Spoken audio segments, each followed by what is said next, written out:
Hi guys, welcome back to Ray's Rails. Thanks for joining me today.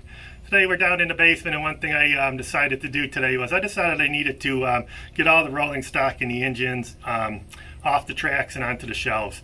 In my basement I have shelves on 3 sides of the basement, and today this is the first time I believe I put all my rolling stock and engines onto the shelves. I probably have a couple hundred pieces.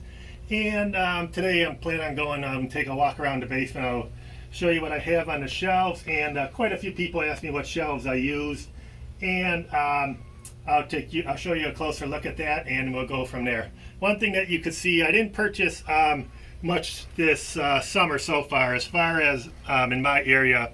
Train show season ends usually around May, and it starts up around October. That's probably the only besides football season, that's probably the only highlight of winter. Train show season starts in October. So the only thing I really bought was this Norfolk Southern sweatshirt I have on. Plan on wearing this when I walk the dogs. I got this on eBay. It was a good price. I thought it was a good novelty. So let's take a walk around the layout. So the shelving system I like to use is Glenn Snyder Displays. It comes in this aluminum shelf, and it got a they oxidize it, I guess, to put this finish on it, and you have to drill your own holes in it to adhere it to the wall. But I believe this is the best product on the market as far as train shelves go for the money. So to the shelves here, I have recently one other tip I could, when you're putting these shelves up, the spaces between them, don't put the shelves real far apart, because what I had to do recently, I wanted to put on more shelves, so I had to take all the shelves, raise them up by 1 inch, and then I could get 2 more shelves on the bottom down here. I don't really want to keep putting shelves lower, but I don't know, someday in the future I might have to. So as you can see, the chassis system, that was the very first Trainmaster command controlled engine I have. That's still a great one. It's still always on the layout. I have the Western Pacific B unit here that I featured in one of my videos. Also here, my military trains. I have 2 of them. They're coming along very well. A few more additions. I'm really looking for that. I'm looking for the Elco engine, the United States Marines or the Navy, and I'm also looking for the Marines, the blue caboose. That's on my wish list in the near future, and I hope to find those this season at the train show. I still have my Challenger and my Hudson. Those are usually always on my layout, but I need to get the engine shed cleaned out a little bit, make some updates with that. So another good idea why you put that on the shelf. We have this MTH helicopter car. That's a pretty fun accessory. If you could get it for under $25, I say it's lots of fun. But you know how that is. You have to chase around the helicopter on the layout.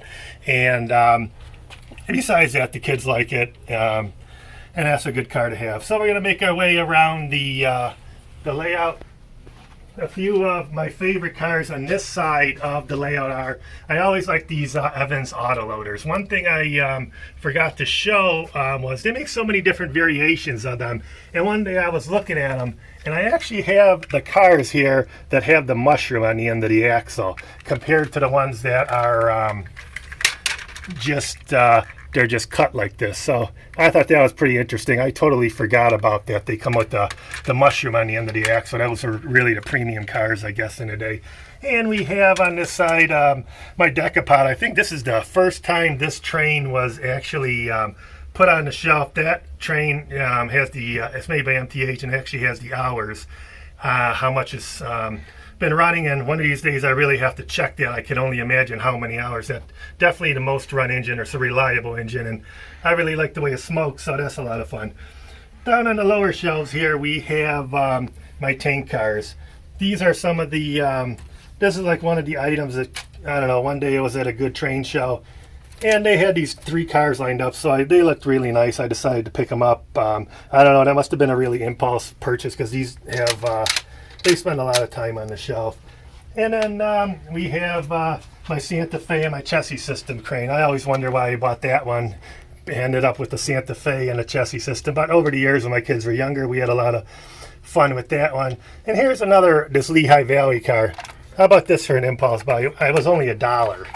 I made a nice coal load for it, but you can see it has a chip in it. Sometimes I wonder, you pay $30 for a shelf, and you figure each car between here and here is $5, but you're only storing a $1 car on it. So yeah, maybe that's a little advice in the future.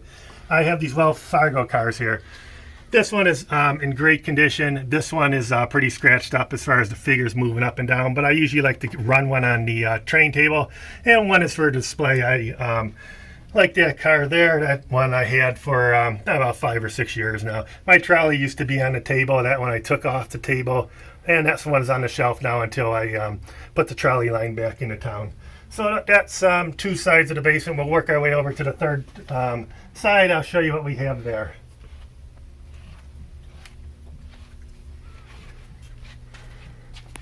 We have, I have my Woodland Scenics figures here. These are the rest of them I still need to get on the table.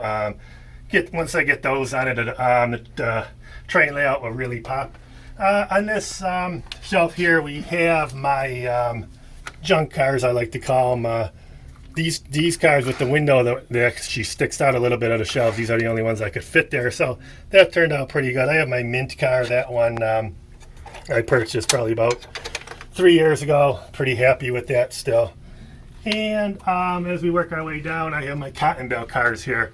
I really like these cars a lot. These cars come in the 2-pack. And what I'm surprised is about these, sometimes you'll end up paying $80 for 2 of them. Sometimes you'll pay $28 for 2 of them. So as far as that goes, that's a good lesson.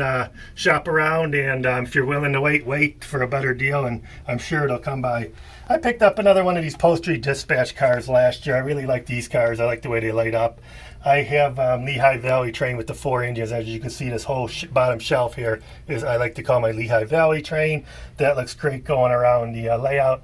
I have the my hot rod engine here. I'm still waiting to pick up a few cars to go in the middle. I got the little caboose here. I wish they made a couple passenger cars with that paint scheme on there. I think that would have looked really good, and that would have been a slick train to have. But as you can see, that's what I have now, and in the near future, I'll be picking up something else. I picked up this this auto transport car. Boy, that's the biggest car I have. That spends a lot of time on the shelf. It will negotiate my curves. But, you know, we have these days where, boy, that looks really good at the train show. You get it home, and, yeah, maybe not, but it is what it is. So we come down here. I finally have my 2 sets of Santa Fe engines. Both of those run good. Yesterday I was just doing some a little bit of maintenance on those, and they're both running good. One of the engines, one of the motors in the A unit seemed to stop running. I had to work on that and get it running. It was just dragging the wheels behind it.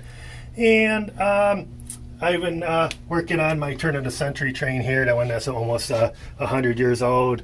And I put my Texas Special. As you can see, this is my extension on the shelves here. I actually went and I bought 6 shelves. I wish I would have bought 7 because I'm going to put 3 more shelves right there. But like I said, you're always buying more shelves, always buying more trains. So yeah, that becomes part of the hobby.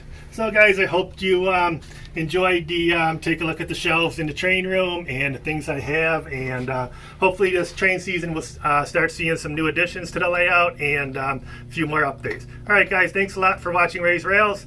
Don't forget to hit that subscribe button.